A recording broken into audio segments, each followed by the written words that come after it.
કચ્છમાંથી ખરાબ રસ્તાના કારણે ટ્રાન્સપોર્ટરો લડી લેવાના મૂડમાં છે।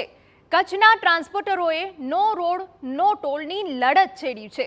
સામખિયાળી ટોલગેટ પર વિરોધ પ્રદર્શન સાથે ચક્કાજામ કર્યો। સામખિયાળી ટોલગેટ પર ભારે વાહનોને અટકાવવામાં આવ્યા। સામખિયાળી હાઈવે પર ભારે વાહનોની કતાર લાગી છે।